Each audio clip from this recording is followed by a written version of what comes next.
यहाँ पर विराजमान के चरणों में प्रणाम करते हुए जगत गुरु शंकराचार्य जी एवं अखाड़ा परिषद के अध्यक्ष सुरेंद्र जी एवं सभी संतों को प्रणाम करता हूँ। क्योंकि समय का बहुत अभाव है और मैं ज़्यादा इसलिए नहीं बोलूँगा आज कि जो कुछ भी है संतों ने आप लोगों के बीच में बता दिया है, परंतु मैं इतना अवश्य कहूँगा कि ये संत सम्मेलन हुआ किसके लिए?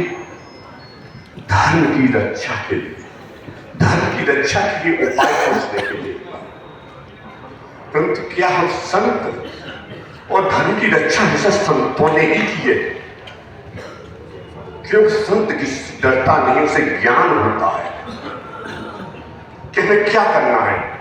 परंतु आज मुझे कुछ पल के लिए देखने को इस चीज मिला, उसे देख करके मुझे बहुत दुख हुआ।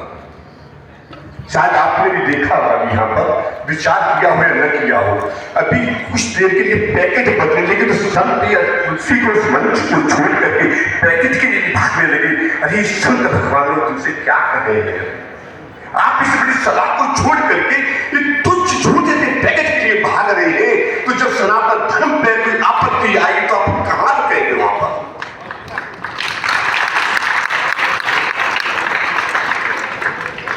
कौशल्या गिरी ने भी बहुत अच्छा विचार किया, उस पर सभी को ध्यान देना चाहिए।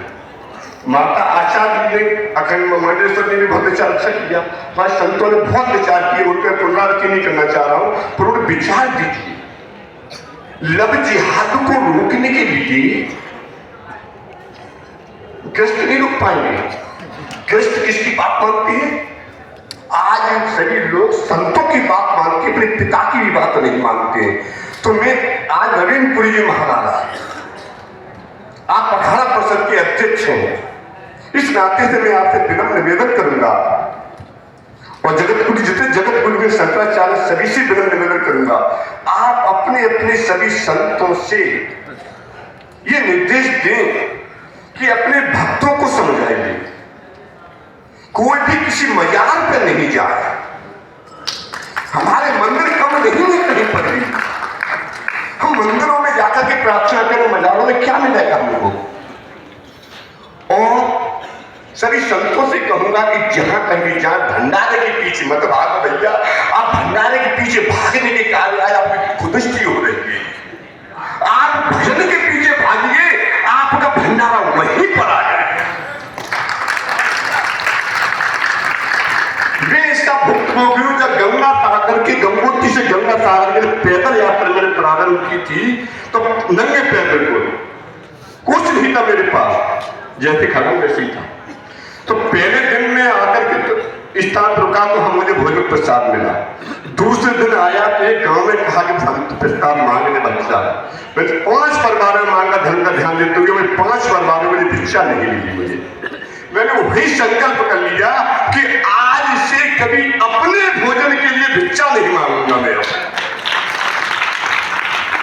और वो दिन है कि 20 वर्ष हो गए मुझको, आज तक मैंने भिक्षा नहीं मांगी और कभी भूखा नहीं रहा। जो मेरे मन में विचार आया कि मुझे आज ये खाना है, वही मेरे पास आया। संत हुए हैं भोजन के लिए नहीं, भोजन त्यागने के लिए हुए हैं। आप भक्त हुए हैं भजन करने के लिए, भजन कीजिए, भोजन के पीछे मत भागिए। ऐसा कोई गांव नहीं है जहां कोई एक मंदिर नहीं होगा। हर गांव में मंदिर है, परंतु वहां पर संत नहीं है। कितनी विडंबना में हमारे देश के कोने कोने में सारे संत समाये हुए, पर संत मंदिरों में नहीं रह रहे, गलियों में कमंडल लेकर के भिक्षा के लिए भाग रहे।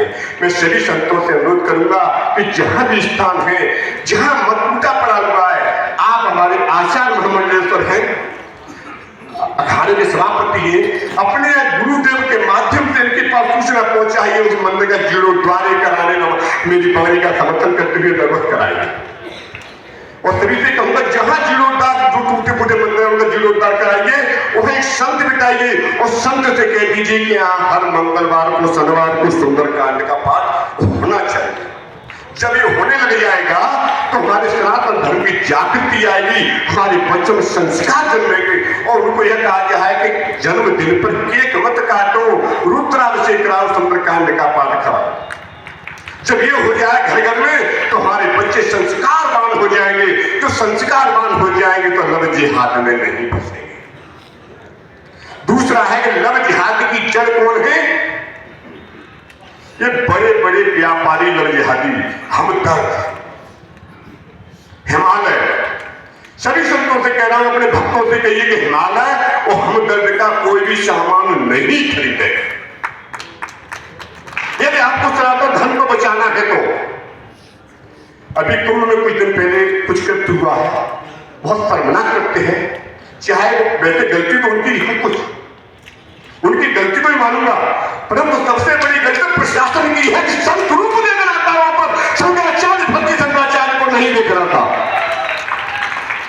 संत रूप को देखते हुए सम्मान देना चाहिए था। वैसे उन्होंने वास्तविक बहुत बड़ी गलती की थी, जो हमें मालूम पड़ा। वो गलती उनको नहीं करनी चाहिए। वो संत है, संत की मर्यादा में रहे, और धर्म हमेशा मर्यादा से चलता है, अकड़ से नहीं चलता, अपने कानून से नहीं चलता। मर्यादा में रहना चाहिए संतों को। समय का बहुत अभाव है और मैं कहूंगा महाराज जी, सभी संत भगवान गुरुकुल विद्यालय बनाइए, बढ़िया बढ़िया, जिसमें सभी शिक्षाओं का ज्ञान हो, और सबसे पहले हमारे अस्त्र शस्त्र चलाने की शिक्षा होनी चाहिए। जब तक आपके हाथ में अस्त्र रहेगा, फरता रहेगा, किसी भी में कथुआ की हिम्मत नहीं है कि आपके सामने आ जाए।